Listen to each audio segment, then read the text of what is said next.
Today on Woodturning, we're going to make the perfect arc. No, not Noah's 2x2 thing. We're going to make the perfect arc. Tim's American Beauty was made by Robust Tools, America's premier lathe manufacturer. Robust. Built to turn wood. Enjoyed for a lifetime. Easy Wood Tools, best-in-class carbide wood turning tools. Before we get started, I want to thank our sponsors, Robust Lathes and Easy Wood Tools, because without them, we wouldn't be doing these videos and that'd be no fun. And I am an authorized Robust dealer, so if you're looking for a lathe, give me a call. One other thing about the sponsors is they loan us some really cool stuff every now and then. And Brent English with Robust, he worked on this. He's an engineer. He works all night long. That guy's a mad genius. He made a system called Tru-Arc. And to be honest, when he told me about it, I kind of thought it was a problem or a solution looking for a problem. But once I started using it, I'm like, whoa, this is cool. Now, the only problem is that Brent sends me stuff, and if it involves math, he should know by now that I'm ADD and I'm dyslexic and I can't read instructions. So this should have been a perfect arc from tip to tip, but I don't do math. And he even provided a chart in the instructions to tell me how to do it right, and I still did it wrong. So our goal today is we're going to make this shape without this big bump in the middle with this piece of wood here. So we're going to get it mounted up on the lathe, and I'm going to show you how this Tru-Arc system works. So this is the Tru-Arc, and this is it in its longest form. And I have to use it that way because the arc I want to make is really shallow. If you shorten this thing up, you can make deeper arcs, you know, like this. And this attaches into your tailstock, but we can't do this part just yet. I need to do the bottom of the arced platter, or whatever we're going to call this thing.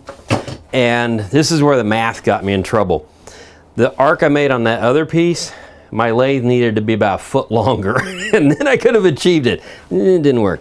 So I've used the Tru-Arc, I put it on here, and I made an arc that would represent this piece of wood, right? So let me take this end right here. We now need to cut this arc in the bottom. Brent says you can do this afterwards if you want to, but I'm making this so thin and we have these wings here, I've got to do this now because we won't have any support here. So my goal right now is we're going to turn the lathe on, and I'm going to slowly arc this and make this match up with the wood as I turn it. Once that's done, we turn it around and then we start playing with the Tru-Arc. So we're going to be turning a lot of air here, and I'm going to start working my way on the tip, kind of work my way back a little bit at a time, and this gets to be real fun. So we're going to turn the speed way down. Nothing's hitting. Turn the stop button. That doesn't work. How about the forward button? You think I know that by now. Anyway, going to pick up the speed. We're going to have some wobble because it's out around. There's our wobble. We'll go past that. So we got to have enough speed to make this work. This always sounds scary when I do this stuff. So I'm going to come in here with, this is, by the way, a D-Way Tools. I met the guy the other day, and he loaned me one of his bowl gouges because I needed one. I was in a little bit of a hurt there at a show. And this thing cuts like butter. I love it. It is wonderful. I like the handle. I like the profile on the gouge. It's really good. So I'm going to get a little chatter as I come out to the end here. And you just don't want to take too deep of a cut. If you take too deep of a cut, you get in trouble. So we're going to start making our curve here. Try to get my body in here. Because of the lathe, I'm having to lean over it. I could slide the headstock of the American Beauty down to the other end, but then Brian wouldn't have any room to shoot. So I'll just show you this. Let me finish this pass. Okay, so this is what we're trying to achieve. Now you can see we're starting here to curve. Brian can probably see it better. And so I'm going to keep coming back with my template as I go and match that up. So you can see I got a little bring more here. I'm going to bring this out to about here is probably where I want to wind up. But anyway, just going to slog my way through it.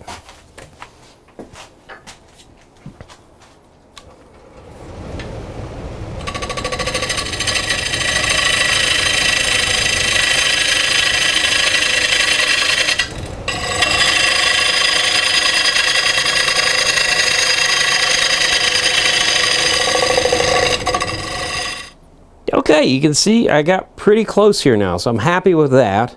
And the next step is we're going to make a recess in here so we can hold this. Just make sure when you drill that hole in the beginning, you don't go too deep because you don't want a hole in the bottom of this.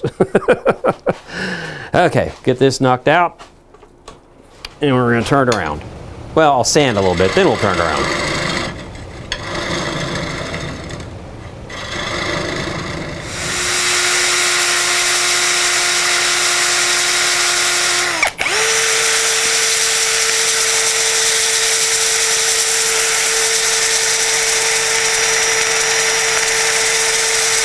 So we are mounted on the lathe now with this side coming out, and you think I could just go right in with this and start working on it. Well, you can't. This is a scraper. So it's more of a finishing cut you're making with this tool. You want to remove the majority of this wood away with your regular bowl gouge or whatever tool you'd want to use. And so I'm gonna take my bowl gouge and I'm gonna kind of try to get to this shape a little bit. I don't want to go too thin here, because once I get real thin there, this will get wobbly and breaky. So I'm just going to take it down a bit, probably leave this at that thickness. And then once I do that, I will use the Tru-Arc to finish everything up. So nothing hits, turn it on, bring our speed up. Okay, now we're going to start moving a little bit of wood.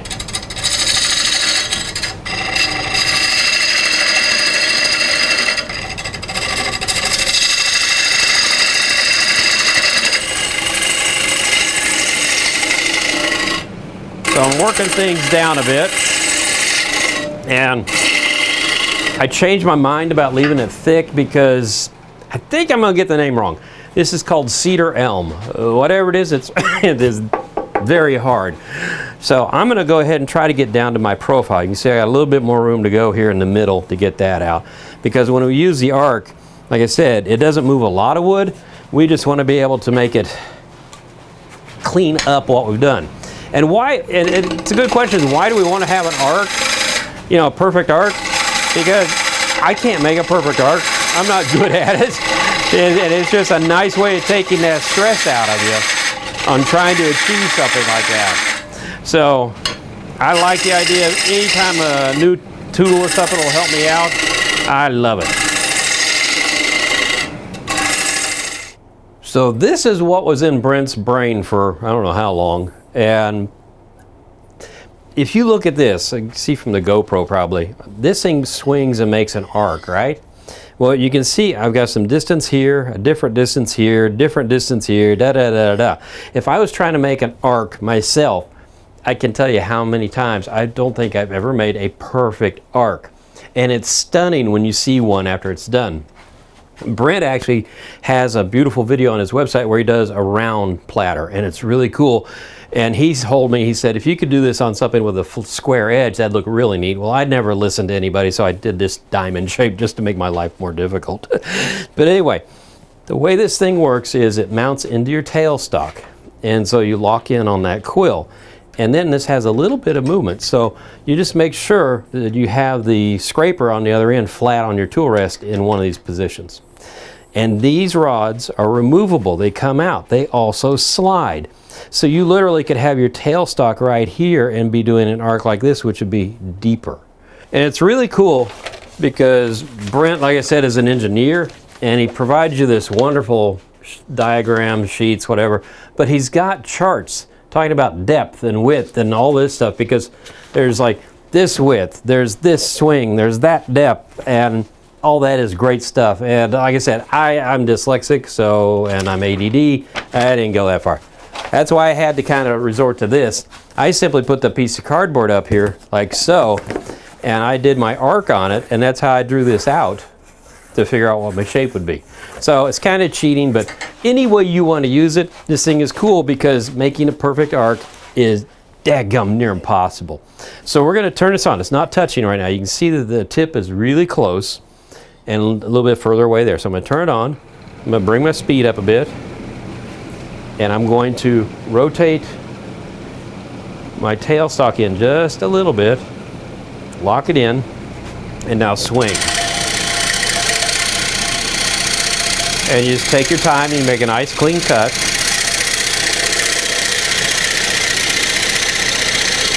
I never could have this type of control. With my hands, no way. I'll just show you this one cut right here, and see, it's perfect right there. I'm gonna back the tailstock off so I swing back, but now, Brian, you can see that better. Look at these lines are gone, everything. Just, that is so smooth, that is so perfect. So what we're gonna do is we're gonna just keep advancing it a little bit at a time and work my way back to here. And since, like I said, it's such strong wood, I think it's gonna hold together pretty well and not fall apart on these tips.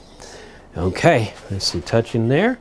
So I want to advance it just a little bit, lock my tailstock in, turn this on, and make another pass.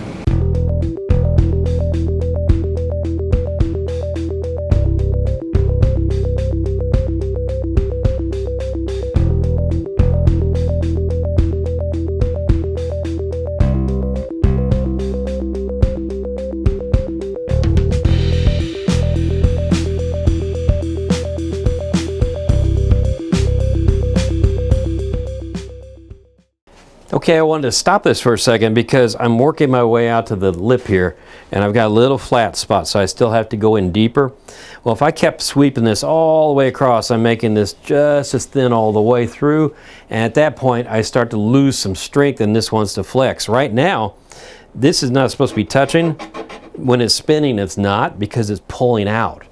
So I've advanced enough to start doing this, so I'm only going to here. And so I'm going to do the wing for a little bit and then I'll finish out the middle. That way the flexibility here won't break on me, is what I'm hoping. This will stay nice and sturdy just by doing the tips. Whoops! And if you don't have your GoPro too close, it works really well. A little sanding will cover that.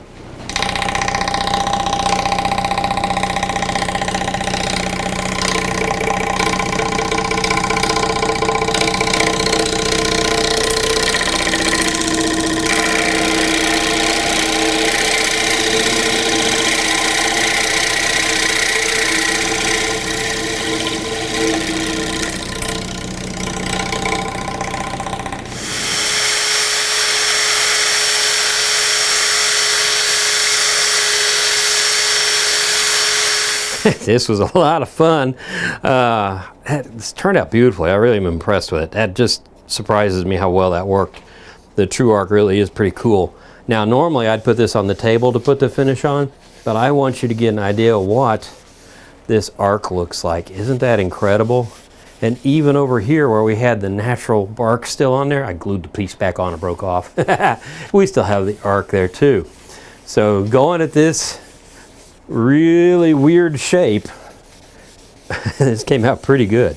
And man, this cedar elm, I think again like it is incredible looking wood.